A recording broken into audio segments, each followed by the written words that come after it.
I always said there's 3 things that I always wanted to do with a winery. Make really good wine, have great customer service, and a really cool place to hang out. I didn't want to come out with an upscale wine.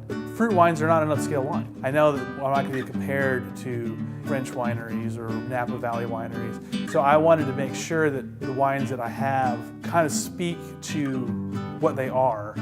Country, southern, simple. I wanted them to be blueberry. I wanted it to be strawberry. I wanted it to be very easy for someone to see the bottle and know what's inside of it. And then once they open it, have an idea of what it's going to taste like. And then be surprised by how high of a quality of wine that what you wouldn't consider would make a good wine, it actually does. So your first one is the dry blueberry. This is 100% blueberry, nothing in it but blueberries. No water, no concentrates, no artificial flavors, and all the blueberries that went into that wine came from the state of Georgia. And some of the blueberries that are in this wine came from my farm, but not all of them. Yep. Blackberries and blueberries. You know, a lot of people ask me what my favorite is, and I tell them I don't really have one. It'd be like asking me which my favorite child is, which right now is my daughter because my son's not here. You know what it is. But I tell you which one I would be in the mood for right now. Like if I was just pop up in a bottle, which one I would drink right now.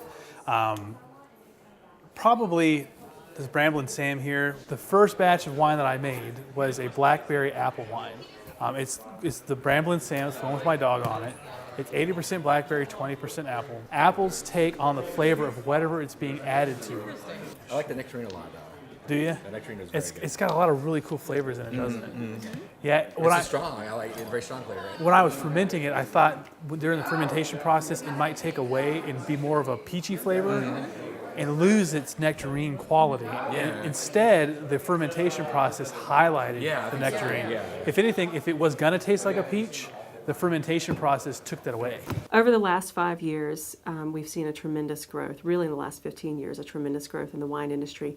Kind of hit a little plateau with the economic recession, but now we're back and it just continues to grow. Every year we see new wineries, vineyards opening, and right now we're at 57 wineries in the state. Traditionally, the grapes that were successful in Georgia grew in the South, and they were muscadine. And today we grow 24 different kinds of muscadine. In the North, particularly from Atlanta north, up into the Blue Ridge, you're going to see more Vina vinifera and some American and French hybrids. The wineries in the state are characterized by extreme diversity. Some are trying to compete with world-class wines by growing traditional wine varietals like Cabernet Sauvignon and Chardonnay, and other wineries have embraced the muscadine as a native grape that could brand Georgia as a unique wine region. While these two approaches are vastly different, all wineries support local economic development through tourism and festivals. Wine America did a study last year that the overall impact is about $4 billion in the state of Georgia for wine. Now that's all wines. That's wines produced in the state, out of the state. That's just wine sold in the state, and the offshoot economic impact of that could be tourism, taxes, all of those things, jobs. But within the state right now, wines that are produced in the state of Georgia are having retail sales of about $25 million, and that's just produced in the state by farm wineries in Georgia right now. Well, we're from Atlanta. From Lawrenceville, Georgia. From Tifton, Georgia. I'm from Lula. I'm from Lula. I am here on a bachelorette weekend, and I live in New York. I've never been to a wine tasting before, so it's a first for me. And it's my birthday. I came here last year for the first time because I just like trying wine and trying new things, and this was going to be a new experience for me. We came because it's great day outside and we want to sample some wine. And our husbands would not want to go to this. Absolutely not. They want to fish. Yeah, so we came here instead. Yeah. They don't like wine. They prefer Bud Light. Bud Light only. No craft beer, no wine, no anything else. Bud Light. I'm all about dry. I love my dry wines. Maybe a full body, red, dry wine. I really prefer the sweet things. I have a serious sweet tooth. We're both more white drinkers and rosé drinkers just because we're not great with the tannins. When I think of Georgia wine, it's strong. It's tough, stout, but it's good. It doesn't taste like gasoline. It's all natural. It's not like store-bought, really. Feel like I'm being organic. Strong, have dragon's breath or nothing like that. It's really smooth. I can honestly say I knew nothing of North Georgia wine. I knew of wine from Cali, from France, and Italy, things like that, but I did not know Georgia had its own wineries or vineyards and things like that. When I go to the local grocery store and I buy wine, I think about my favorite flavors and the alcohol content and what kind of day I've had. Yes. Yeah. If it's a bad day, then I'm going up. That matters.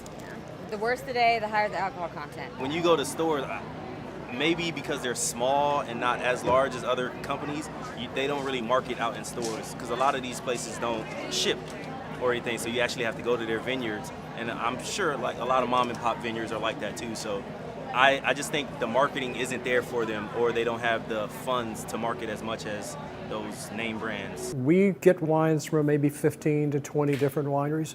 I mean, most people's problems here are simply growing enough fruit. A lot of wineries have to have a lot for weddings and such, so they keep a lot at their property, and we're not able to source and not able to sell a lot of the wineries that we'd like to represent. Because we have a lot of small vineyards, and we have wineries that are 27 or so that have less than 6 acres, and they may only be producing enough wines to provide their tasting rooms. Most of them do not have distributors and therefore are not producing enough volume wine that they can consistently provide wine to a restaurant. Surprisingly, Georgia has a wine history that dates back to the colonial era. I started getting really interested if Georgia had a wine history when I first got interested in the business, and found out a tremendous wine history. Actually, Georgia, you could legitimately say that they were formed as a vineyard colony, because they had to find, right off the bat after 1733 when they were established, they had to find something to export to be sustainable. So the two main things they were supposed to do was produce silk and wine, the luxury items for England.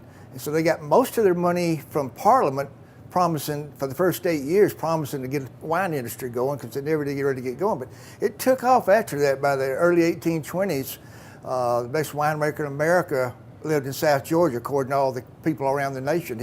He was sending Georgia wine up to John Quincy Adams as early as 1824.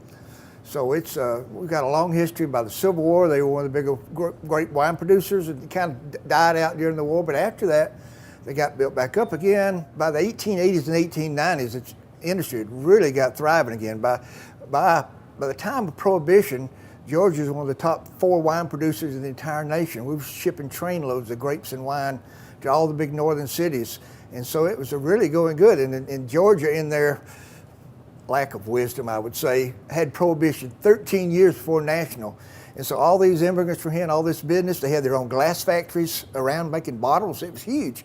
And they shut it down and pulled up the grapevines and planted cotton. And most of the immigrants went back north. So it was a thrive. It was one of Georgia's main industries before Prohibition. Everybody said, "Oh, I like to see Georgia getting in the wine business." We're not starting the wine industry. We're restarting it because we had a deep, long history. Come on in, have a seat. Okay. So we're really excited about teaming up with them to help publicize our winners from our wine competition. Oh, that's great. The thriving wine industry Georgia had before Prohibition was due to a lot of the people they brought in that had expertise.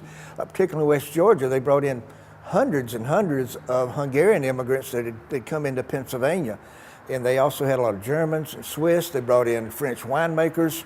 So, I mean, at one time they had to bring in interpreters from Ellis Island over there just to communicate with everybody.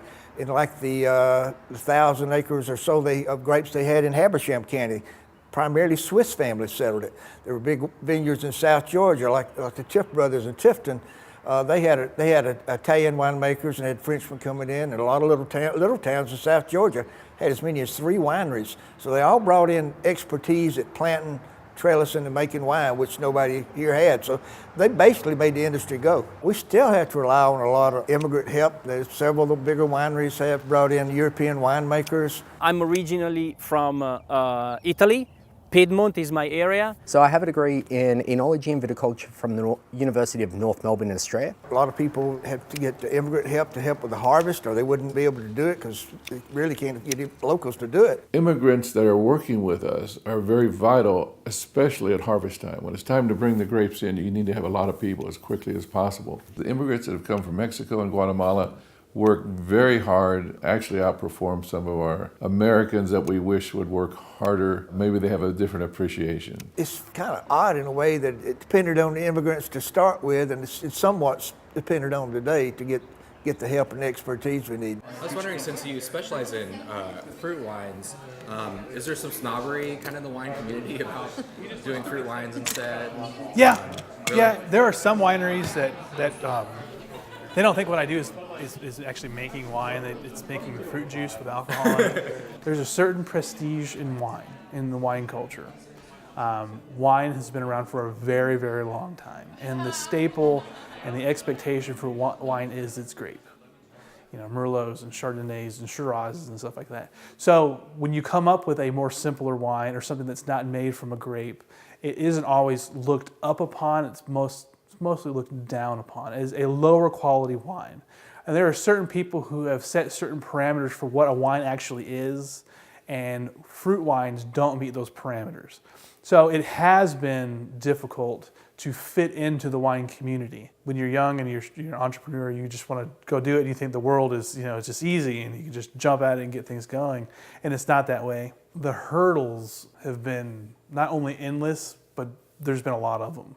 The biggest hurdle that comes to mind is trying to get the local county on board. I didn't know how much impact, or I guess you could say even permission, that I would have to have in order to get the winery started. You got to see if your county allows it first, then you have the state license, then you have the federal license, and then you got to keep really close taps on every ounce of alcohol you sell and pay excise tax on. So it's a lot of hoops to jump through. Everyone right now is producing under what is called a farm winery license. We don't have any commercial wineries in Georgia. And what that is a special license for wineries who are growing and buying the majority of their product from within the state to produce their wines. Now, the way this law is written at the time is that at least 40% of the fruit utilized to produce your wine must be from within the state of Georgia. Prohibition laws, the biggest thing held over from that, and I think there's only 5 states left that have this, they set up for any alcohol, set up a 3-tier system. You know, you couldn't be a producer, distributor, or a retailer. You all had to be separate. So all the wines have to go through a distributor. And so, it just didn't make sense to, for economic development, to add a middleman. I fortunately beat the system. I became my own distributor early on, so I can go straight to restaurants and straight to wine shops. Most wineries can't do that and have to pay that extra distributor to make that happen. So when we started this project, I did not want any outside investors. We did it as a family. My wife and I are very involved. We do the tours. We're involved with all the projects. And then our son, Eric, has come on board to be our general manager, so it is now generational. It makes it a lot of fun. We have 6 grandchildren. We named the vineyards after our granddaughters. We're expecting our grandsons to be working in the summer. So it is a family project that we can all have fun and enjoy. What's unique about Georgia is the latitude and longitude in which it's positioned. It's divided into 5 physiographic regions. About 930 acres are produced. Out of those 930 acres, about 60% is muscadine. We are the largest muscadine producers in the United States. One of the largest producers of muscadines in the state is Still Pond Vineyard in South Georgia. We have 180 acres of vines.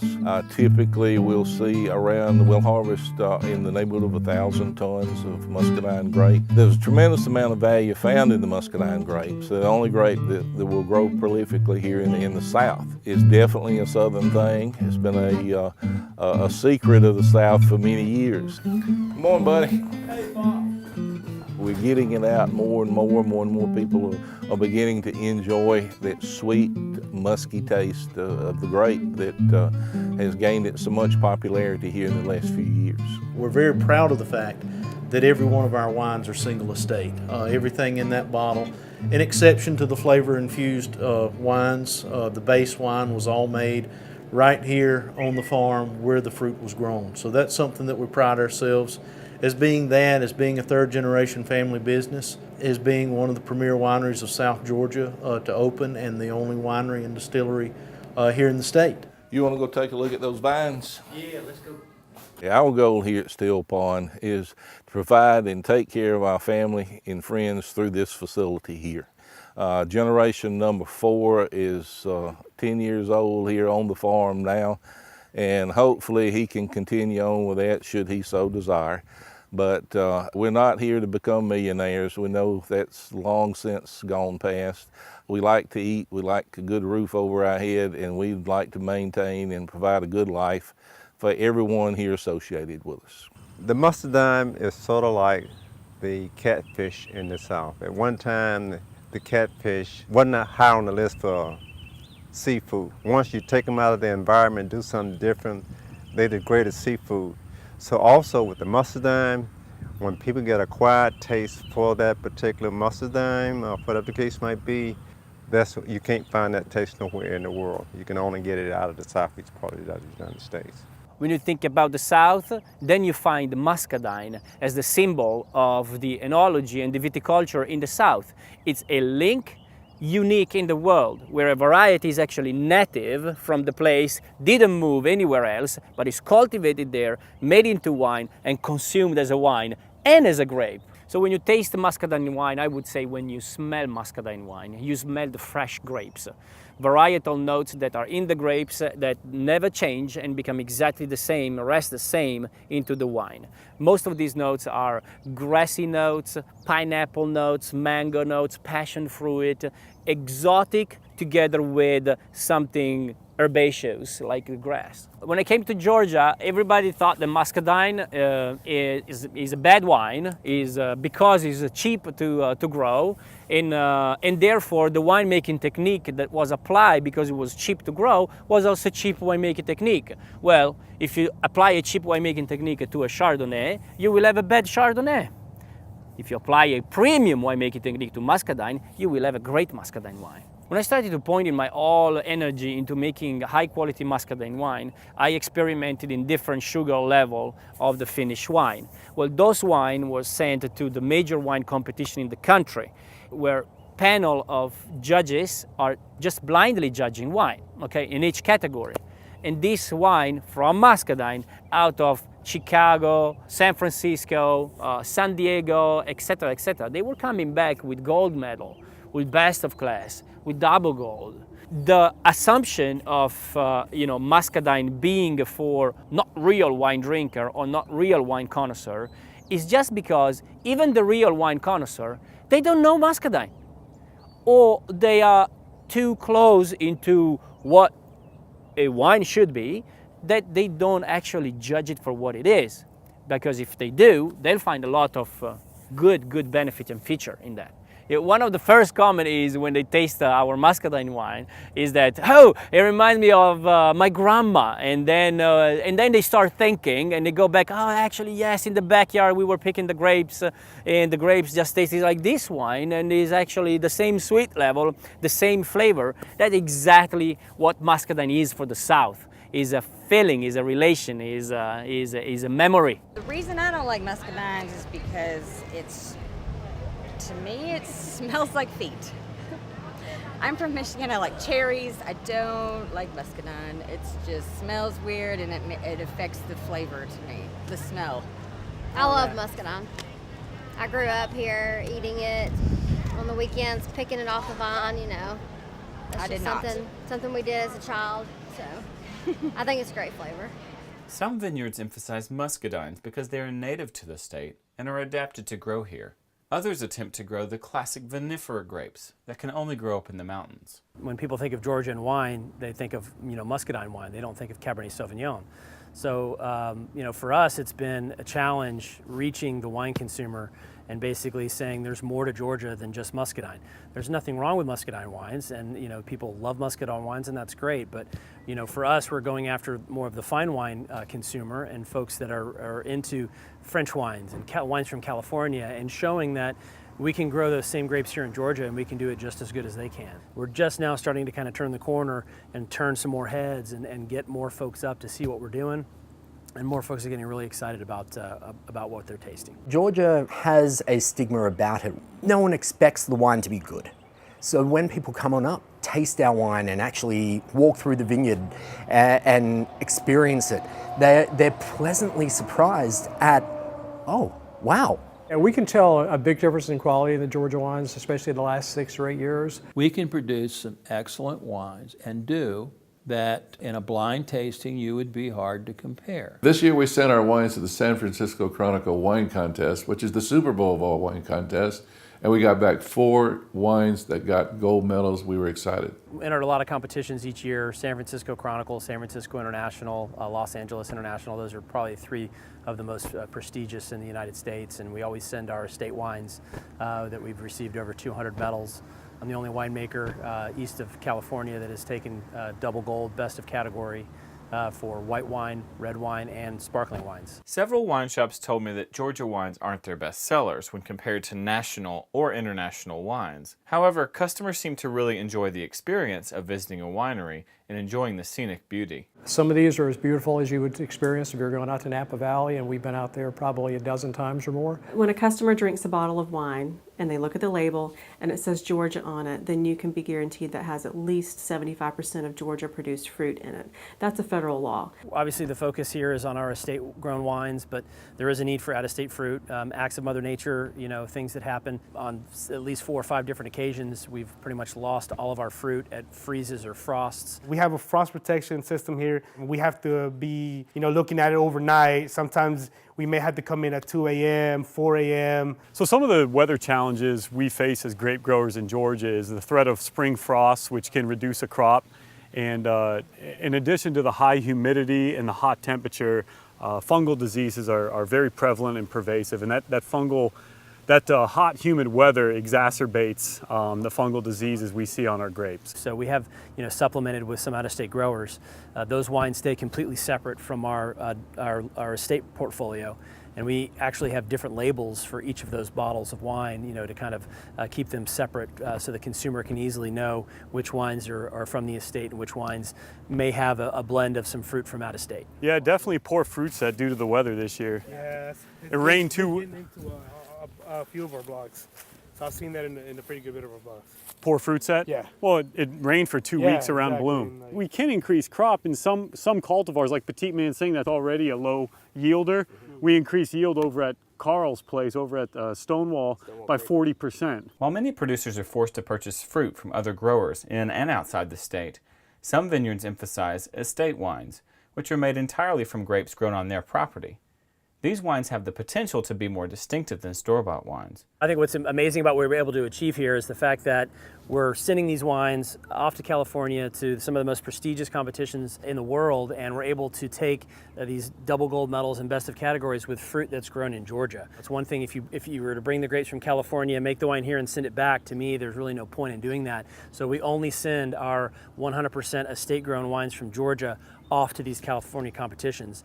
With my work at Yonah Mountain Vineyards in Cleveland, we have developed a really good killer Chardonnay, Sauvignon Blanc, and a Meritage, all from our estate. And everything is being very well received. And the benefit and the romance of having an estate wine is you taste the year, the ground, everything that sense of place is within a glass. Okay, so what we'll do is we'll check the card for what kind of insects we've got going on in the vineyard right now. And then we'll do it very simple. Great, it looks like we have some. We're looking pretty clear. Still a little bit of green on the flavor. Seeds are starting to brown up nicely, pull away from the pulp.